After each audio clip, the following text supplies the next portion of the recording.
My Little Pony, Season 6, Episode 23, Where the Apple Lies. Well, let's get to it. This episode starts out with Apple Bloom taking up higher responsibilities, but instead of doing the right thing, she does the wrong thing by not giving Filthy Rich what he was promised. This leads to Applejack being forced to reveal that she had lied in the past, and it leads to Granny Smith telling a story and pulling her rocking chair out of nowhere, and tells a story that goes back to when Applejack and Big Mac were teenagers.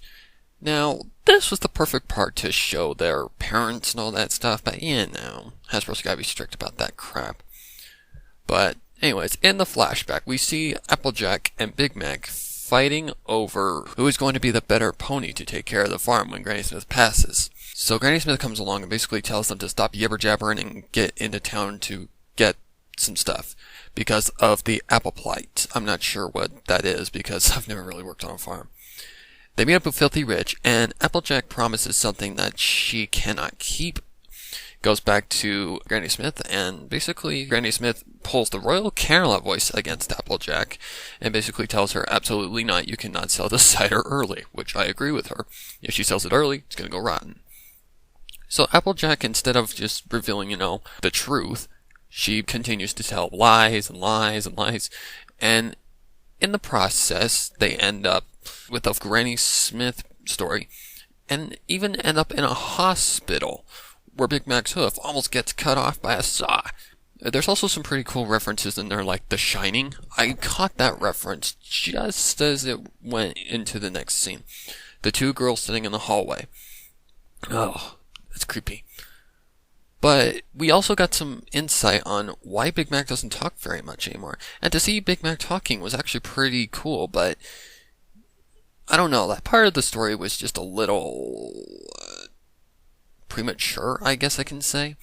Big Mac talking is the reason why Applejack lied. I don't know. So, verdict.